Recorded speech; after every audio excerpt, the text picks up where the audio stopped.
कांग्रेस से नहीं हो पा रहा है। विपक्षी एकता के लिए पवार साहब काम करेंगे। उनको भी मजबूत ताकत के रूप में हमको बनाना पड़ेगा। संजय राउत ने सामना में शरद पवार के नाम को उछालकर कहीं ना कहीं एहसान उतारने की कोशिश की है। तो वो कांग्रेस जिसके ऑफशूट्स हैं शरद पवार, जिसके ऑफशूट्स हैं ममता बनर्जी, क्या वो कांग्रेस इस बात को मानेगी? तो क्या महाराष्ट्र में गठबंधन के दिन भी पूरे हो रहे हैं? क्योंकि कांग्रेस को ये बात पसंद नहीं आएगी।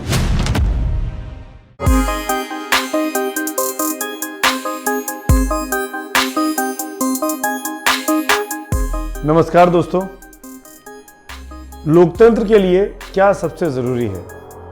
एक सत्ताधारी पक्ष और एक मजबूत विपक्ष जो सत्ता से सवाल पूछ सके, सत्ता को कटघरे में खड़ा कर सके, सत्ता को की जवाबदेही तय कर सके। लेकिन इस वक्त इस देश की सबसे बड़ी विडंबना कह लीजिए, विसंगति कह लीजिए, यही है कि हमारे पास कोई विपक्ष में मजबूत नेता, मजबूत पार्टी नहीं है। इसका एक और नमूना आज देखने को मिला जब शिवसेना, जो कि अभी विपक्ष में है, बीजेपी की मुखालफत कर रही है, बीजेपी की नाक के नीचे से महाराष्ट्र की सरकार छीनकर उद्धव ठाकरे मुख्यमंत्री बने हैं, उस शिवसेना ने अपने माउथपीस, अपने मुखपत्र सामना में एक लेख लिखा है। और ये लेख सामना के संपादक संजय राउत ने लिखा है। वो संजय राउत जो शिवसेना के सांसद भी है राज्यसभा में। और संजय राउत लिखते हैं कि विपक्ष कमजोर हो गया है। संजय राउत लिखते हैं कि कांग्रेस पार्टी में राहुल गांधी में वो तेजी नहीं दिखाई देती। संजय राउत लिखते हैं कि अब वक्त आ गया है कि यूपीए को एक नया अध्यक्ष चुन लेना चाहिए। ये सब बातें वो कुछ इशारों में कहते हैं, कुछ साफ साफ कहते हैं। शरद पवार का नाम लेकर संजय राउत ने कांग्रेस पार्टी के लिए एक नई मुसीबत खड़ी कर दी है। इस वक्त जब मैं आपसे बात कर रहा हूं, यूपीए की चेयरपर्सन सोनिया गांधी है कांग्रेस के अध्यक्ष होने के नाते।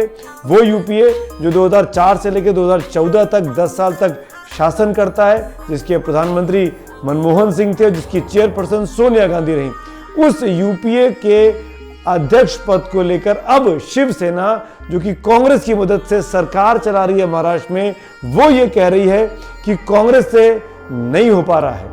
अब शरद पवार को कमान दे देनी चाहिए। एक ऐसा नेता लेकर आना चाहिए जो बीजेपी के तमाम विरोधियों को एक मंच पर एक साथ ला सके।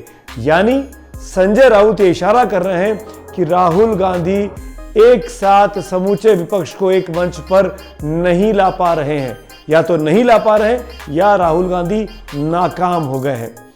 एग्जाम्पल देते हैं संजय राउत अपने इस सामना के आर्टिकल में। जरूर इस क्लिपिंग्स को ध्यान से देखिएगा कि जगन मोहन रेड्डी हो गए, प्रकाश सिंह बादल हो गए, मायावती हो गई, अखिलेश यादव हो गए, डीएमके हो गए। ये तमाम ऐसी पार्टियां हैं जो बीजेपी का विरोध अपने अपने सूबों में कर रही हैं, अपने अपने राज्यों में कर रही हैं, लेकिन इनको एक केंद्र में नेतृत्व देने वाला कोई चेहरा नहीं है। और वो चेहरा अगर कोई हो सकता है तो वो शरद पवार हो सकते हैं। यानी मोदी के सामने विपक्ष के चेहरे के तौर पर शरद पवार के नाम को रख रही है आज की तारीख में शिवसेना। ये बात शरद पवार की पार्टी एनसीपी नहीं कर रही है, ये बात शरद पवार का नाम का जो जुमला छेड़ा गया है वो नाम छेड़ा है शिवसेना के नेता संजय राउत ने। आज बीजेपी एक मजबूत स्थिति में है, मोदी जी का नेतृत्व मजबूत स्थिति में है, लेकिन उनके सामने यूपीए उनको भी एक संग एक मजबूत ताकत के रूप में हमको बनाना पड़ेगा। ये हमने आज कहा है और इसीलिए सबको साथ लेकर चलना पड़ेगा। आज बहुत से ऐसे राज्यों में जो पॉलिटिकल पार्टीज है जो सत्ता में है, जो बीजेपी के खिलाफ चुनाव लड़कर सत्ता में आए, लेकिन यूपीए में नहीं है। उन सबको यूपीए में आने के लिए न्योता देना चाहिए, उनसे बातचीत होनी चाहिए। हर राज्य की, हर नेता की अपनी समस्या है। एनसीपी के नेता नवाब मलिक का भी रिएक्शन आया है, वो भी आप सुनिए। संजय राउत की बात पर नवाब मलिक क्या कहते हैं। देखिए, सामना में जो बात कही गई कि कहीं ना कहीं समय की जरूरत है कि विपक्ष को एकजुट किया जाए। 15 दिन पहले पवार साहब ने एक अखबार से बात करते समय ये सूचित किया था कि देश में विपक्षी एकता की सबसे अहम ज़रूरत आज की घड़ी में है और उस दिशा में वो काम करेंगे। उन्होंने ये भी स्पष्ट किया था उस इंटरव्यू में, उन्हें ये भी कहा कि नेता कौन होगा ये अभी सवाल नहीं, सवाल ये है कि लोगों को एकजुट किया जाए। कुछ समय पहले यूपीए के अध्यक्ष पद को लेकर अटकलें लगाई जा रही थी, पर पवार साहब ने उसका खंडन कर दिया। विपक्षी एकता के लिए पवार साहब काम करेंगे और निश्चित रूप से पवार साहब के संबंध चाहे कश्मीर की नेताओं के साथ हो, चाहे उड़ीसा में पटनायक जी से हो, ममता दीदी से हो, केसीआर जी से हो, या आंध्रा के रेड्डी जी से हो, देश भर के नेताओं से संबंध अच्छे हैं। कांग्रेस से भी अच्छे संबंध है, वामपंथी दलों से अच्छे संबंध है। तो कहीं ना कहीं पवार साहब लोगों को एकजुट करने में लगे हैं और हमें लगता है सफलता मिलेगी।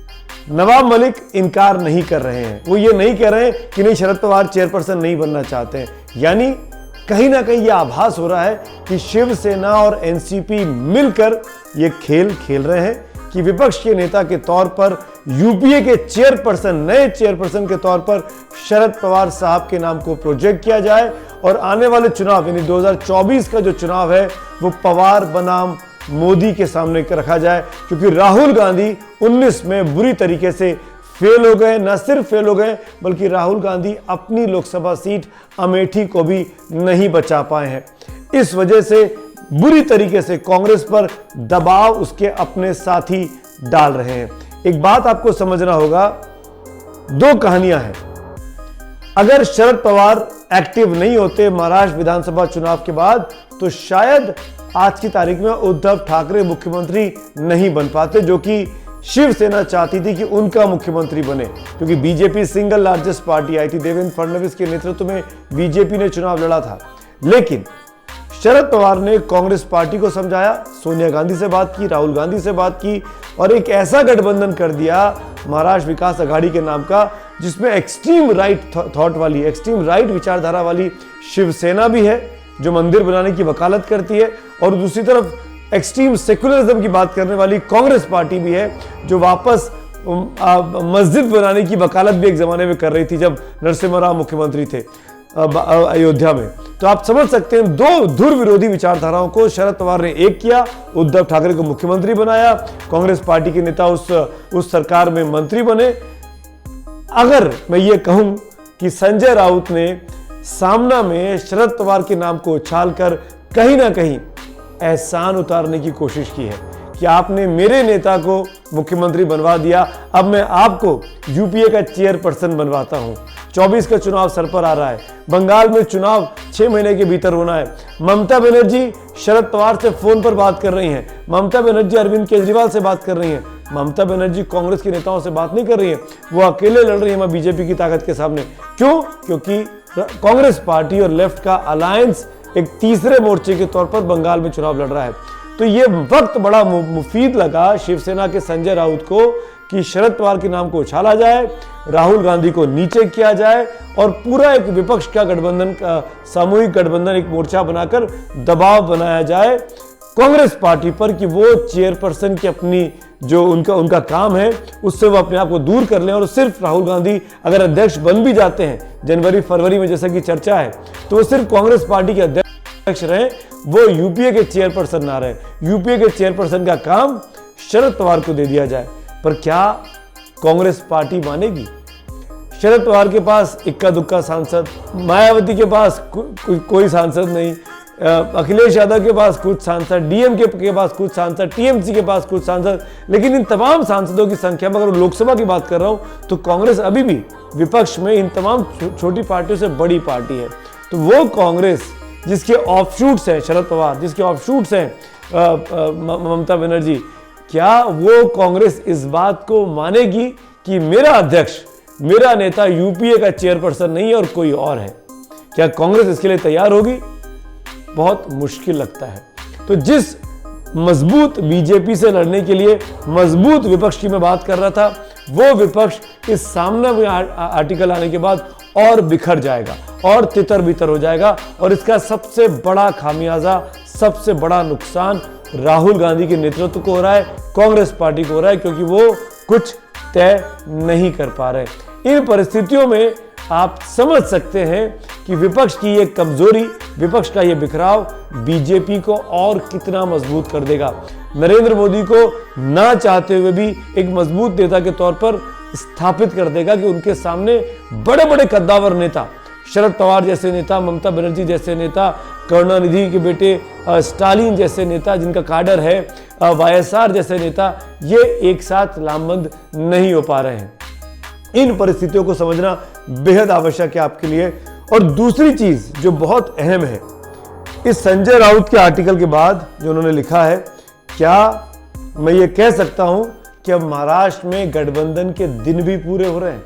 क्योंकि कांग्रेस को ये बात पसंद नहीं आएगी। बीजेपी इस बात को लेकर प्रफुल्लित होगी, वो तो आप सुन रहे हैं, लेकिन कांग्रेस को ये बात पसंद नहीं आएगी। ऐसे में क्या कांग्रेस उद्धव ठाकरे की सरकार से अपना हाथ खींचेगी कि आपके नेता ने हमारे नेता के खिलाफ लिखा, राहुल गांधी के नाम पे साफ साफ लिखा है कि उनसे नहीं हो पा रहा है। वो प्रोटेस्ट तो करते हैं, वो सड़क पर तो उतरते हैं, लेकिन उनमें वो बात नहीं है जो बात बराक ओबामा ने अपनी किताब में लिखी है। उसी का जिक्र संजय राउत करते हैं उसी तरह के शब्दों में। तो क्या अब महाराष्ट्र की गठबंधन की सरकार बिखरने वाली है? क्या ये होने वाला है कि बहुत जल्द महाराष्ट्र में एक नया अलायंस सरकार में आ जाए? क्या ये होने वाला है? ये दो खबरों पर नजर रखनी बहुत जरूरी है कि महाराष्ट्र में इस खबर के बाद क्या असर होगा। और दूसरी सबसे बड़ी बात यह कि राहुल गांधी काम नहीं कर पा रहे हैं। राहुल गांधी का नेतृत्व उनके अपने विपक्ष के नेताओं को ही स्वीकार नहीं है। तो साफ तौर पर राहुल गांधी के लिए ये अंदर झांकने का वक्त है, आत्मचिंतन करने का वक्त है कि आखिरकार वो चुनाव निपटने के 2 साल बाद भी, 1.5 पौने 2 साल हो गए हैं, वो क्यों नहीं अपने आप को स्थापित कर पा रहे हैं, ना अपनी पार्टी में, क्योंकि पार्टी में भी बागी गुट एक सामने आ गया है, और ना ही विपक्ष में जो खुलकर उनकी मुखालफत कर रहे हैं उनके अपने साथी। तो दो चीजों का बहुत ध्यान रखने की जरूरत है कि संजय राउत का आर्टिकल शरद पवार के नाम को उछालकर कांग्रेस के लिए मुसीबतें बढ़ा रहा है। शरद पवार को खुशी मिले ना मिले, उनको यूपीए चेयरपर्सन मिले ना मिले, पर राहुल गांधी की रातों की नींदें, सोनिया गांधी की रातों की नींदें अपने बेटे के लिए जरूर खराब हो जाएंगी। धन्यवाद।